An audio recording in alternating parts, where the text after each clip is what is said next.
Vandeham Sri Guru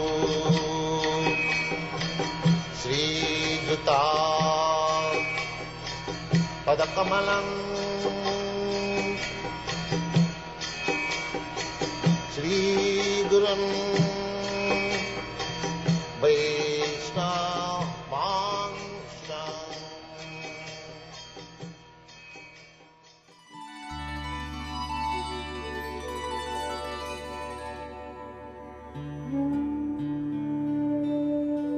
Sixième chapitre. La création de la forme universelle. Maitreya Rishi dit: ainsi le Seigneur a pris-il la suspension de toute évolution dans l'œuvre de création de l'univers, à cause de la non-fusion de ses puissances, comme le Mahatattva. Le Seigneur à la puissance suprême pénétrait alors simultanément à l'intérieur des 23 éléments, accompagné de la déesse Kali, son énergie externe, qui à elle seule amalgame entre eux tous les éléments. Lorsque le Seigneur suprême, de par son énergie, pénétra ainsi à l'intérieur des éléments, tous les êtres vivants furent éveillés à diverses activités, tout comme on reprend ses activités après être sorti du sommeil.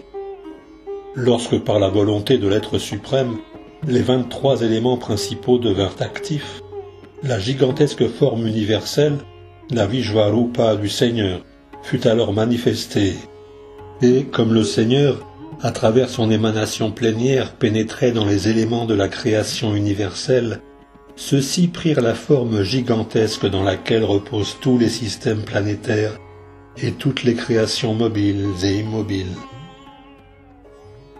Le majestueux Virata Purusha, connu sous le nom de Hiranmaya, s'allongea sur les eaux universelles pendant 1000 années célestes. Il contenait en lui tous les êtres. L'énergie totale du Mahatattva, ayant pris la forme de la gigantesque Virata Rupa, se divisa par elle-même en la conscience des êtres distincts, en l'activité inhérente à la vie et en l'identification de soi, lesquels se subdivisent respectivement en 1, 10 et 3 branches. L'immense forme universelle du Seigneur souverain représente la première manifestation divine et émanation plénière de l'âme suprême. Le Seigneur se fait ainsi l'âme d'un nombre illimité d'êtres vivants, et en lui repose l'ensemble de la création, qui peut dès lors s'épanouir. La majestueuse forme universelle se subdivise en 3, en 10 et en 1, en ce sens qu'elle est le corps, le mental et les sens, la force dynamique nécessaire à tout mouvement à travers les 10 formes d'énergie vitale, et le cœur unique qui produit cette énergie vitale. Le Seigneur souverain est l'âme de tous les dévas, chargé d'édifier la manifestation cosmique. Entendant leurs prières, il réfléchit, puis manifesta la gigantesque forme universelle pour aider leur compréhension.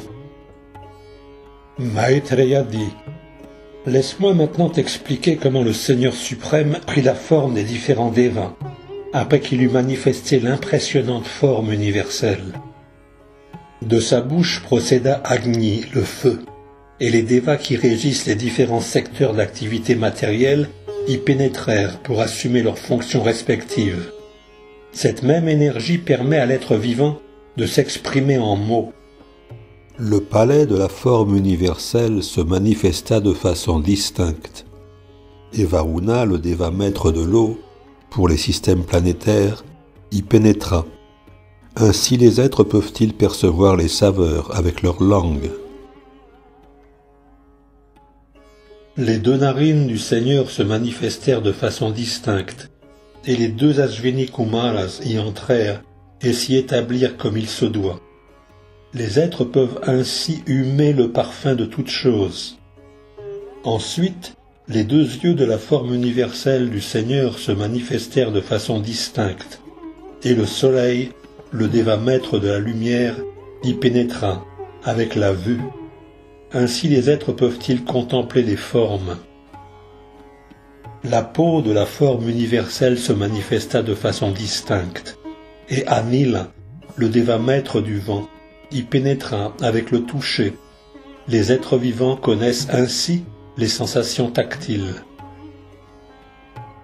Les oreilles de la forme universelle se manifestèrent de façon distincte, et les dévas maîtres de toutes les directions y pénétrèrent, avec le principe de l'écoute, grâce auquel tous les êtres peuvent entendre et tirer parti du son.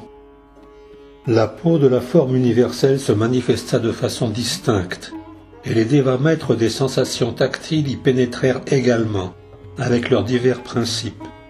Les êtres vivants connaissent ainsi le chatouillement, la démangeaison et les plaisirs du toucher. L'appareil génital de la forme universelle se manifesta de façon distincte, et Prajapati, le premier de tous les êtres créés, y pénétra avec le liquide séminal. Les êtres peuvent ainsi connaître le plaisir sexuel. Les voies d'évacuation se manifestèrent de façon distincte, et le déva nommé Mitra y pénétra avec les organes d'élimination. C'est ainsi que les êtres vivants peuvent uriner et déféquer. Les mains de la forme universelle se manifestèrent de façon distincte, et parce qu'Indra, le souverain des planètes édéniques, y pénétra, les êtres peuvent agir pour subvenir à leurs besoins. Les jambes de la forme universelle se manifestèrent de façon distincte, et le déva nommé Vishnu, qui n'est pas le Seigneur suprême, y pénétra avec le principe du mouvement. Ainsi les êtres peuvent-ils se déplacer et atteindre leur destination. L'intelligence de la forme universelle se manifesta de façon distincte, et Brahma, le maître des Védas, y pénétra avec le principe de l'entendement, de sorte que les êtres puissent saisir le sens des choses. Le cœur de la forme universelle se manifesta de façon distincte, et le déva de la lune y pénétra avec l'activité mentale permettant à l'être de spéculer. L'ego matériel de la forme universelle se manifesta ensuite de façon distincte, et Rudra, le déva maître du faux ego, y pénétra avec le principe de l'action. L'être peut ainsi poursuivre le but de ses actes. Sa conscience se manifesta ensuite de façon distincte, et l'énergie globale, le Mahatattva, y pénétra avec sa partie consciente, de sorte que les êtres puissent accéder à une connaissance spécifique. Puis à partir de la tête de la forme universelle, les planètes édéniques se manifestèrent, de ses jambes les planètes terrestres, et de son ventre l'éther. Tous se manifestèrent de façon distincte, et entre eux, les dévas et d'autres êtres se manifestèrent également, selon l'influence matérielle des gunas. Les dévas, caractérisés par l'excellence de la vertu, habitent les planètes édéniques, tandis que les humains, qui relèvent de la passion, vivent sur la terre, accompagnés de leurs inférieurs. Les êtres vivants au contact de Rudra évoluent sous l'influence du troisième des gunas, l'ignorance. Ils vivent dans l'espace compris entre les planètes terrestres et les planètes édéniques. Ô toi le meilleur de la dynastie Kuru, sache que la sagesse védique fut manifestée de la bouche de la Virata, la forme universelle, et ceux qui sont portés vers ce savoir on les nomme Brahmanas. Ils sont les précepteurs naturels et maîtres spirituels de tous les membres de la société. Le pouvoir de protéger fut alors créé à partir des bras de la gigantesque forme Virata, et en relation avec lui les Kshatriyas. Ceux-ci devinrent manifestés en adhérant à ce principe, dit Kshatriya, qui consiste à protéger la société contre les méfaits des voleurs et des mécréants. Les moyens de subsistance de tous les hommes, c'est-à-dire la production des céréales et leur distribution aux prajas, furent manifestés à partir des cuisses de la forme universelle du Seigneur. Les marchands et agriculteurs qui veillent au déroulement de ces activités sont appelés Vaishyas. Puis, l'attitude de service se manifesta à partir des jambes du Seigneur suprême, pour que puissent être menés à bien les devoirs religieux. C'est là, sur les jambes du Seigneur, que se trouvent les Shudras, lesquels le comblent par leur service. Ces différentes divisions de la société sont issues du Seigneur suprême, avec les devoirs prescrits et les conditions de vie qui s'y rattachent. Ainsi, quiconque désire s'affranchir de l'existence conditionnée et atteindre à la réalisation spirituelle doit adorer le Seigneur suprême sous la direction d'un maître spirituel. Ô Vidura, qui peut apprécier l'étendue des œuvres de la puissance et du temps spirituel de la forme universelle, elle-même manifestée par la puissance interne du Seigneur suprême? En dépit de mon inaptitude, tout ce que j'ai pu entendre de mon maître spirituel et tout ce que j'ai pu assimiler, je te le rapporte aujourd'hui par des paroles pures à la gloire du Seigneur, car sinon mon verbe demeurerait corrompu. La plus haute perfection accessible à l'homme consiste à s'entretenir des activités et des gloires du plus vertueux de tous les agissants. Les grands sages érudits ont transposé par écrit ces exploits de façon si merveilleuse que le simple fait de demeurer à leur contact permet à l'oreille d'assumer sa fonction véritable.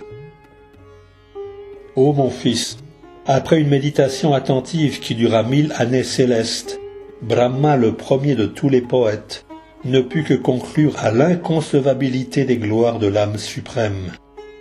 La puissance merveilleuse du Seigneur souverain est source d'égarement, même pour les esprits jongleurs.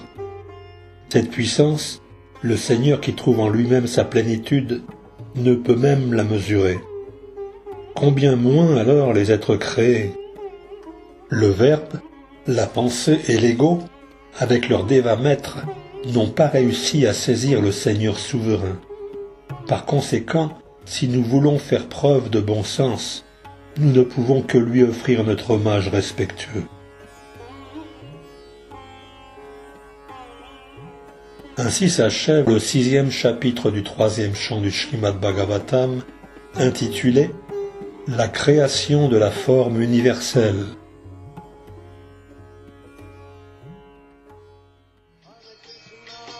Hare Krishna, Krishna Krishna,